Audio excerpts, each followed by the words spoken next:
अस्सलाम वालेकुम स्टूडेंट्स। तो आज हम 9th क्लास की फिजिक्स का चैप्टर नंबर 2 का न्यूमेरिकल प्रॉब्लम्स करने वाले हैं। तो पहले जो 5 से मैंने अपलोड कर दिया, आप जाकर देख सकते हैं मेरे चैनल पे से। ये जो अब सिक्स न्यूमेरिकल है, ये आपको मैं कराने लगा हूँ। तो देखिए आप इसके अंदर क्या सबसे पहले कह रहा है वो, a wagon is move on the road velocity 54 kilometer per hour. Before a brakes applied, the wagon covered distance 25 meter before stopping. Determine the acceleration of wagon. कह रहा वैगन मूव करती है 54 किलोमीटर की वेलोसिटी से break लगने से पहले। जब ब्रेक लगती है ना, the wagon cover distance 25 metre distance cover करती है रुकने से पहले। डिटरमाइन एक्सीलरेशन वैगन, वैगन की एक्सीलरेशन बतानी है, ठीक है। इसके गिवन डाटा में सबसे पहले आ जाएगा वी आई, इनिशियल वेलोसिटी आ जाएगी 54 किलोमीटर पर आवर, ठीक है। वी एफ क्या है इसके अंदर। अब ब्रेक स्लाइड हो रही है स्टॉपिंग, बिफोर स्टॉपिंग रुकने से पहले, तो वी एफ हो जाएगी 0, ठीक है। वी एफ हो जाएगी 0। डिस्टेंस कितना है 25 मीटर। मालूम क्या करना है, एक्सीलरेशन, ठीक है। हमने मालूम करना है एक्सीलरेशन। तो वी एफ वी आई देखे पहले अपने यूनिट में नहीं है, तो यूनिट में कन्वर्ट करना है इसको। 54 जो है आपने इसको मल्टीप्लाई कराना है 1000 से एंड डिवाइडेड बाय 360, ठीक है। 1000 से डिवाइड करके 3600 से कराएंगे, तो जो इसका आंसर आएगा ना, जो डिवाइड करके देखो जरा, इसका आंसर आएगा 15, ठीक है। तो आप लोग फॉर्मूले देखें, फॉर्मूला कौन कौन से थे। फॉर्मूले में लग रहे थे, मैं साइड पे लिख देता हूँ। अगर आप लोगों को फॉर्मूले आते हैं तो बहुत अच्छी बात है, अगर नहीं आते तो आप बताएं, मैं वीडियो में आपको सिखाऊंगा, कमेंट में ज़रूर बताएं। तो अब रट्टा ना लगाना फॉर्मूलों का, फॉर्मूले से समझना के कौन सा फॉर्मूला कैसे लगाना है, कौन कौन से फॉर्मूले, 3 फॉर्मूले हैं बस, उनको समझ जाए आप, चीज़ों के लिहाज से पुट कर दें। अब इसके अंदर हमारे पास एस भी है, तो इसे फॉर्मूला लगेगा 2 AS is equal V F square minus V square. A find करना है, एस है, वी एफ स्क्र भी है, वी आई भी है, ठीक है। तो पुट करें 2 ऐसे आ जाएगा, एस 25 था, ओके सॉरी, मैं स्टेप में करता हूँ ताकि समझ सही लग जाए आप लोगों को। 25 आ जाएगा, ठीक है। वी एफ कितना था 0, 0 का स्क्वायर माइनस वी आई कितना है 15, ठीक है। तो 15 का स्क्वायर आ जाएगा। अब 25 2 से मल्टीप्लाई होगा तो ये हो जाएगा 50 है इक्वल। अब जो आप 15 को लेंगे ना स्क्वायर, 0 का स्क्वायर 0 होता है, और 15 माइनस 0 इज इक्वल टू 0, तो ये 0 आ जाएगा। तो 15 के साथ माइनस आ जाएगा, तो 15 का स्क्वायर होता है 225, तो ये आ जाएगा 225, ठीक है। अब एक्सीलरेशन फाइंड करना है, एक्सीलरेशन उधर रहने दें। अब ये -225 को डिवाइड कर दें 50 से, ठीक है। जब आप इसको डिवाइड करेंगे ना, तो इसका आंसर आएगा 4.5, ठीक है। इसका आंसर आ जाएगा 4.5 माइनस का मीटर पर सेकेंड, ठीक है, मीटर पर सेकेंड स्क्वायर, तो ठीक है, ये इसका आंसर आ गया। तो आपने इसका तो करना है कि तो पहले इसको कन्वर्ट करना है, यूनिट को एसआई में करते हैं, तो इसको एसआई में कर लिया। 2as इसका फॉर्मूला है, 2as equal V F square minus V F square. फिर अगर चीज़ें आप पुट करते हैं, इनको मल्टीप्लाई हो जाएगा 225 से, 0 का स्क्वायर 0 ही होता है, तो -225 से डिवाइड होके 4.5 मीटर पर सेकेंड आ जाएगा, ठीक है। तो जब इसका नेक्स्ट पार्ट है, तो ये आप देखें कि 6 क्वेश्चन में कह रहा है, a stone is dropped from a height of 45 metre, how long it take time to reach the ground, what will be velocity before hitting ground, ठीक है। तो वगैरह एक पत्थर है जिसको 45 मीटर की हाइट से नीचे गिराया गया है, तो बताओ वो कितना वक्त लगेगा ग्राउंड को टच करने में, और उसकी वेलोसिटी क्या होगी ग्राउंड को टकराने से पहले, ठीक है। तो इसके अंदर सबसे पहले एक हमारे पास गिवन डाटा में जो है वो है हाइट कितनी है 45 मीटर, ठीक है, एक हाइट है और एक एक्सीलरेशन। मतलब जब भी आएगी ना आपके पास हाइट की बात आएगी, हाइट की बात आ जाएगी, जैसे मर्जी है बेशक, हाइट की बात आएगी ना, तो आपके अंदर ग्रेविटेशनल एक्सीलरेशन तो जरूर होगी जी, ग्रेविटेशनल एक्सीलरेशन आपके पास होनी होनी है, लिखी हो चाहे ना लिखी हो, इसके अंदर नहीं लिखी हुई, जी नहीं लिखा हुआ, लेकिन वो ग्रेविटेशनल एक्सीलरेशन में आता है। आपकी इसकी वैल्यू होती है 10 मीटर पर सेकेंड, ठीक है, 10 मीटर पर सेकेंड स्क्वायर।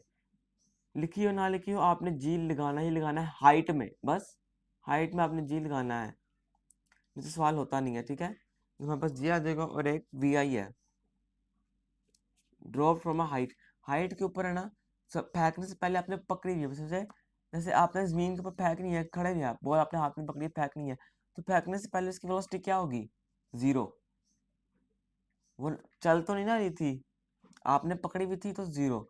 इसके कुछ रूल्स होते हैं, मैं आपको रूल्स बताता हूँ, वो रूल्स होते हैं क्या, सुनिएगा क्या होते हैं, थोड़े से हैं, मेन मेन मेन बता रहा हूँ भी, जो इसके अंदर इस्तेमाल होने हैं। आप कोई भी चीज़ अगर नीचे से ऊपर की तरफ फेंकते हैं ना, नीचे से ऊपर की तरफ, तो जो टॉप पे जाती है ना, टॉप पे जाके उसकी वी हो जाती है जीरो, नीचे आते हुए फिर होती है वी एफ जीरो। और जब ऊपर से आपको चीज़ नीचे की तरफ फेंकते हैं ना, तो जब ऊपर होती है ना वो होती है वी आई जीरो, नीचे आती तो वी आई होती है वी एफ बनती है नीचे आके। टॉप के ऊपर वी आई जीरो होगी, नीचे से वी आई होगी तो उसका कोई वैल्यू आएगी। हाइट से नीचे फेंका आपने तो एक्सीलरेशन तो उसके अंदर प्रोड्यूस नहीं हुई, हाथ में अपने पकड़ी हुई थी, एक्सीलरेशन थी उसके अंदर, कोई वेलोसिटी थी, पावर नहीं थी ना, आप छोड़ेंगे तो पावर आएगी ना, और आप डायरेक्ट नीचे की तरफ छोड़ रहे हो तो इसलिए उसकी वी आई जीरो कंसिडर होती है, ठीक है। अगर आपको इसकी समझ नहीं लगी है तो आप मुझे कमेंट में बताएं, मैं आपको इसके रूल्स के ऊपर एक अलग से वीडियो बना कर दूंगा, इससे आपको बहुत समझ लग जाएगी, ठीक है। और आपने मुझे कमेंट्स करने के अंदर के सर हमें समझा दें, तो मैं आपको ये समझा दूंगा, ठीक है। अगर ये ना आएगा तो आपको आना नहीं है, रूल्स आने चाहिए, रूल्स आने चाहिए, अगर आपको आते हैं तो बहुत अच्छी बात है, आप न्यूमेरिकल बहुत स्पीड से कर लें, अगर नहीं आते तो मुश्किल है। चलिए फिलहाल हम आते हैं इस पर, मैंने फाइंड करना है, ये करना है हमने time for hitting the ground, और एक हमने करना है वी एफ, फाइनल वेलोसिटी, ठीक है। तो सबसे पहले हम लेंगे H, H is equal V I T plus 1/2 G T का स्क्वायर, ठीक है। अब इसमें हमने फाइंड करना है, एच है, वी आई भी है, टी नहीं है, 1/2 है, जी भी है, टी नहीं है, फिर ठीक, टी दोनों में एक नहीं है, टी नहीं है हमारे पास, तो हम कर सकते हैं, पुट करें वैल्यूज 45, वी आई जीरो है, टी तो हमने फाइंड करना है, ठीक है, प्लस ये 1/2 है, 10 है, टी का स्क्वायर है, ठीक है। ये 45 आ जाएगा ऐसे, जीरो जीरो से होगा जीरो, ये 2 है ना, 2 1 2, 2 5 जा 2 1 2, 2 5 जा 10, ठीक है। यहाँ पर आ जाएगा 5 और टी का स्क्वायर, ठीक है। तो यहाँ पे आ जाएगा 45 डिवाइड बाई 5, 5 मल्टीप्लाई में था इधर, इधर आके 5 डिवाइड में आ जाएगा, टी का स्क्वायर टी। अब आप जब इसकी कटिंग करेंगे तो आंसर आ जाएगा 9, 9 इज इक्वल टी का स्क्वायर। अब आप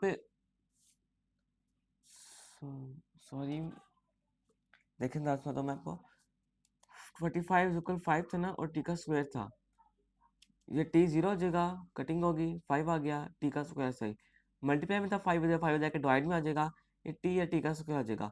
अब डिवाइड करेंगे तो 9 आ जाएगा। अब हमारे किसी भी न एलिमेंट के ऊपर स्क्वायर आ जाए ना, तो हमने स्क्वायर रूट लेना पड़ता है, ठीक है। ये भी हम लिखेंगे कि टेकिंग स्क्वायर बोथ साइड, ठीक है, टेकिंग स्क्वायर बोथ साइड के हम बोथ साइड स्क्वायर ले रहे हैं, 9 के ऊपर स्क्वायर आ जाएगा और टी के ऊपर। अब हम स्क्वायर ही क्यों लेते हैं, और देखिए स्क्वायर लेने से ना 3 की जगह 9 आ जाएगा, और ये टी का स्क्वायर होगा ना, स्क्वायर रूट से कैंसिल हो जाएगा तो खाली टी आ जाएगा, ठीक है। स्क्वायर रूट बस इसलिए लिया जाता है कि टी के ऊपर से कोफिशिएंट, टी के ऊपर से स्क्वायर या क्यूब होगा तो क्यूब रूट ले लेते हैं, टी के ऊपर से स्क्वायर वगैरह खत्म हो जाए, ठीक है। अब वेलोसिटी के लिए फॉर्मूला अप्लाई करते हैं इसके ऊपर। अब देखें टी आ गया हमारे पास, तो हम V F equal V I plus G T, ठीक है। पहले हमारे पास टी नहीं था, वी एफ भी नहीं था, दो चीज नहीं थी, अब टी आ गया हमारे पास, वी एफ नहीं है, वी एफ हम फाइंड कर सकते हैं। देखिए आप देख रहे हो V F V I plus A T क्या होता था, अब ये ए टी क्यों नहीं है, ए टी है इसलिए नहीं है क्योंकि जब पे हाइट आती है ना, एक्सीलरेशन चेंज होता है ग्रेविटेशनल एक्सीलरेशन से। तो आपको ये बात आगे रूल्स हैं, तो रूल्स देखने पड़ते हैं। आप कमेंट से बताएं, आपको रूल्स जरूर बताऊंगा, ठीक है। तो ये वी एफ है, वी एफ ऐसे आ जाएगा, वी आई की जगह 0 आ जाएगा, प्लस ग्रेविटेशनल एक्सीलरेशन 10 है, टी की वैल्यू है 3। तो ये we F is equal 0 plus 30, तो ये वी एफ आ जाएगा इज इक्वल 30, ठीक है। 10 डिवाइड 30, 0 ऐसे ही प्लस, तो V F is equal 30 metre पर सेकेंड, ठीक है। सॉरी 30 मीटर पर सेकेंड आ जाएगा, ठीक है। तो ये इसके अंदर दो आंसर फाइंड करने थे, हमने दो आंसर फाइंड कर लिए। अगर आपको इन दोनों न्यूमेरिकल्स के अंदर कुछ समझ ना लगी तो आप मुझे कमेंट में बताएं, मैं आपको जरूर इसका जवाब दूंगा। अगर आपने इसके रूल्स सीखने हैं तो आप मुझे कमेंट करें, मैं आपको सारे रूल्स सिखा दूंगा। आपको इन रूल्स से भी पता लग जाएगा कि गिवन डाटा कैसे बनाते हैं, फॉर्मूलाज कैसे आगे पुट करते हैं, ठीक है। आपको ये पता लग जाएगा, फॉर्मूलाज पुट करने के रूल्स होते हैं वो पता लग जाएगा, हर रूल्स पता लग जाएगा। लेकिन अगर आपको इसमें कुछ समझ नहीं लगी तो आप कमेंट में बताएं। अगर मेरे चैनल को सब्सक्राइब करने ताकि मेरी नई वीडियो आप तक पहुंचती रहे। अल्लाह हाफिज़।